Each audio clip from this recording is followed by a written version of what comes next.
अस्सलाम वालेकुम viewers, welcome to info for youth. आज की ये वीडियो गवर्नमेंट नौकरियों की अनाउंसमेंट के बारे में है और बड़ी भर्ती की अनाउंसमेंट के बारे में है। सिंध में जो है वो बहुत बड़े लेवल पे बड़ी तादाद में असामियों की अनाउंसमेंट कर दी गई है, जो कि शहीद बेनज़ीर भुट्टो ट्रॉमा सेंटर में ट्रॉमा सेंटर की असामियाँ हैं, ट्रॉमा सेंटर की जॉब्स हैं, जो कि एक बहुत बड़ा गवर्नमेंट का इदारा है। इसमें बहुत बड़े लेवल पे जॉब्स अनाउंस की गई हैं और इन जॉब्स की सबसे अच्छी खबर ये है कि इसमें आप लोग पूरे सिंध से अप्लाई कर सकते हैं। पूरे सिंध के डोमिसाइल होल्डर्स इसमें अहल हैं अप्लाई करने के लिए। इन जॉब्स के लिए आपके पास सिंध का डोमिसाइल है तो आप अहल हैं। इसके अलावा इसमें लड़के और लड़कियां दोनों अहल हैं, मेल और फीमेल दोनों ही अप्लाई कर सकते हैं। और आखिरी तारीख है इसमें अप्लाई करने की 24 जून। तो 24 जून से पहले आप लोगों को अप्लाई करना है। आप लोग अगर एलिजिबल हैं तो समझें कि किस तरह अप्लाई करना है और लाजमी अप्लाई करें। बहुत अच्छी अपॉर्चुनिटी है। इसके अलावा तालीमी काबिलियत इसमें मिडिल भी है, मैट्रिक भी है, इसके अलावा ग्रेजुएशन भी है और इंटरमीडिएट भी है। तो इसमें जो है वो हर कैटेगरी के अफराद अप्लाई कर सकते हैं, यानी जो कम तालीम याफ्ता हैं, मिडिल वाले हैं, मैट्रिक वाले हैं और जो ग्रेजुएशन वाले हैं वो भी अप्लाई कर सकते हैं। तो अगर आप लोग इसी तरह रोज़ाना की बुनियाद पे पूरे पाकिस्तान की जॉब्स के बारे में जानना चाहते हैं तो मेरे चैनल इन्फो फॉर यूथ को सब्सक्राइब करें, बेल आइकन को लाजमी दबाएं ताकि आप लोग रोज़ाना की बुनियाद पे पूरे पाकिस्तान की जॉब्स से बाखबर रह सकें।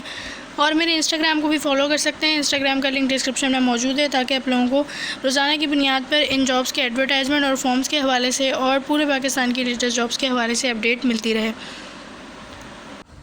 ये इन जॉब्स का ऑफिशियल एडवर्टाइजमेंट है, आप लोग अपनी स्क्रीन पर देख सकते हैं। शहीद Benazir Bhutto institute of trauma centre SMBBIT Karachi की तरफ से जो है वो ये लेटेस्ट जॉब्स अनाउंस कर दी गई हैं। इसके अलावा भी आप लोग जानते होंगे, अगर आपको नहीं पता तो मैं बता दूं कि पिछले कुछ सालों में ये जो है वो बहुत अच्छे कोर्सेज़ भी करवाते रहे हैं और बेनज़ीर भुट्टो साहिबा की तरफ से जो है वो एक साल के डिप्लोमा और बहुत अच्छे मेडिकल के कोर्सेज़ भी करवाए गए हैं। तो वो भी इंशाल्लाह जब आएंगे तो मैं इस पर वीडियो बनाऊँगी। फ़िलहाल जो है वो इनकी जॉब्स अनाउंस की गई हैं, जिसमें है कि applications are invited from suitable and qualified candidates for appointment to various post on contract basis at Shaheed Mohtarma Benazir Bhutto institute of trauma.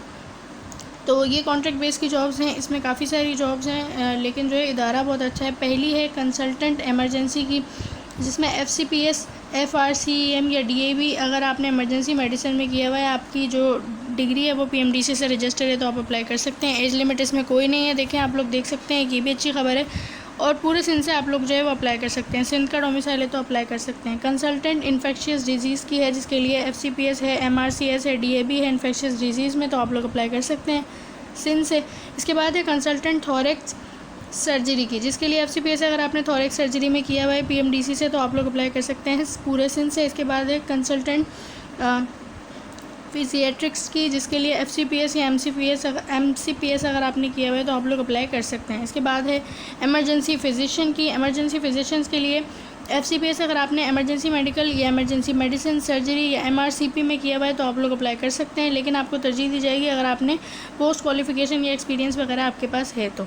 इसके बाद है मेडिकल ऑफिसर ER की। मेडिकल ऑफिसर ER के लिए आपने MBBS किया हुआ हो, हाउस जॉब भी हो उसके साथ। इसके अलावा आपको तरजीह दी जाएगी अगर आपके पास जो है वो एक्सपीरियंस है, वर्किंग एक्सपीरियंस है।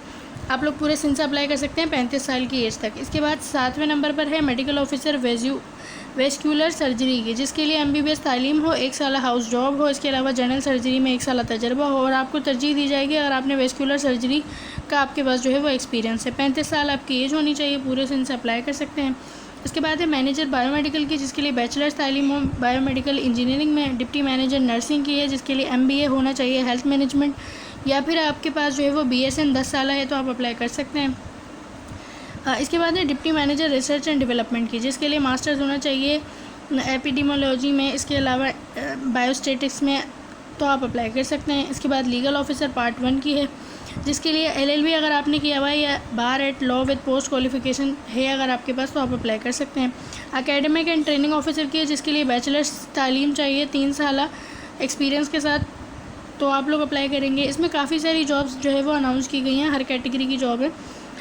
13वें नंबर पर है सीनियर कंप्यूटर ऑपरेटर की, जिसके लिए बैचलर्स तालीम हो और 3 साल एक्सपीरियंस हो आपका किसी भी टेरिटरी केयर हॉस्पिटल में, तो आप लोग अप्लाई कर सकते हैं। इसके बाद है पेरोल ऑफिसर की, जिसके लिए MBA होना चाहिए HR या फाइनेंस में और 2 साल पोस्ट क्वालिफिकेशन हो और एक्सपीरियंस हो पेरोल में किसी भी ऑर्गेनाइजेशन में। इसके बाद है CSSD टेक्नीशियन की। CSSD टेक्नीशियन के लिए आपके पास डिप्लोमा होना चाहिए। CSSD टेक्नीशियन का 2 साल डिप्लोमा हो, तो तो आप अप्लाई कर सकते हैं। इसके बाद है कैट लैब टेक्नीशियन की, जिसके लिए डिप्लोमा होना चाहिए आपके पास कार्डियोलॉजी टेक्नीशियन का, और आपके पास जो है वो 3 साल वर्किंग एक्सपीरियंस हो तो आप अप्लाई कर सकते हैं। 40 साल एज लिमिट और पूरे सिंध से मर्द और ख़वातीन दोनों अहल हैं अप्लाई करने के लिए।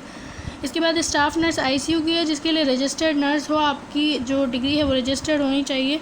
इसके अलावा आपने जो है वो पोस्ट RN डिप्लोमा किया हुआ होना चाहिए इंटेंसिव केयर या कार्डियोलॉजी में, तो आपको तरजीह दी जाएगी। इसके बाद है ऑपरेशन थिएटर असिस्टेंट, जिसके लिए डिप्लोमा होना चाहिए ऑपरेशन थिएटर असिस्टेंट में मेडिकल फैकल्टी से।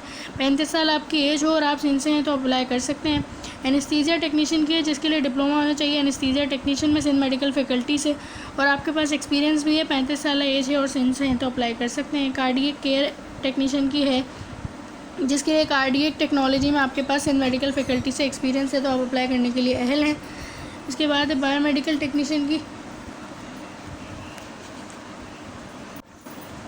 इसके बाद है असिस्टेंट लाइब्रेरियन की, जिसके लिए बैचलर्स डिग्री है। अगर आपके पास लाइब्रेरी साइंसेज में 2 साल एक्सपीरियंस है तो आप अप्लाई कर सकते हैं।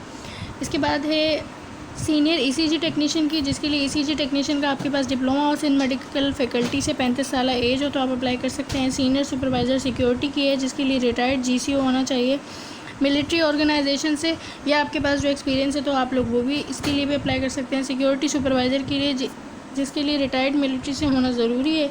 लिफ्ट ऑपरेटर की है, जिसके लिए आपको तरजीह दी जाएगी अगर आप मैट्रिक पास हों और 2 साल आपका लिफ्टिंग एक्सपीरियंस है तो। अगर आपके पास लिफ्टिंग एक्सपीरियंस नहीं भी है तो भी अप्लाई करें, पूरे सिंध से अप्लाई कर सकते हैं। लॉन्ड्री अटेंडेंट की है, जिसके लिए आपको तरजीह दी जाएगी अगर आपके पास मैट्रिक के साथ 5 या 2 साल एक्सपीरियंस है तो। इसके बाद है सीनियर वार्ड अटेंडेंट की। वार्ड अटेंडेंट के लिए आपको तरजीह दी जाएगी अगर आप मैट्रिक पास हैं और 5 साल एक्सपीरियंस है। 5 साल एक्सपीरियंस नहीं भी है, किसी क्लिनिक वगैरह में काम किया है 1 आध साल, तो भी आप लोग अप्लाई करके देखें। इसके बाद वार्ड बॉय की है, जिसके लिए आपको तरजीह दी जाएगी अगर आपका 1 साल एक्सपीरियंस है मैट्रिक के साथ। अब जो लोग अहल हैं तो वो किस तरह अप्लाई कर सकते हैं, तो सबसे पहले आप लोगों को अप्लाई करना होगा www.smbbit.gos.pk/jobs। इस वेबसाइट, इनकी ऑफिशियल वेबसाइट के थ्रू आप लोग अप्लाई कर सकते हैं। 24 जून इसकी लास्ट डेट है अप्लाई करने की। इसके अलावा आप लोगों को जो है बस अप्लाई करना है और आप लोगों को कोई अपने डॉक्यूमेंट्स वगैरह सेंड नहीं करना है, आपको अप्लाई करना है तो उसके बाद आपकी एडमिट कार्ड वहीं पर आ जाएगी। आई होप कि आप लोगों को समझ आया होगा। कुछ नहीं समझ आया तो कमेंट्स में पूछ सकते हैं। चैनल को सब्सक्राइब करें, इंस्टाग्राम फॉलो करें रोज़ाना की बुनियाद पर जॉब्स के बारे में जानने के लिए। अल्लाह हाफ़िज़।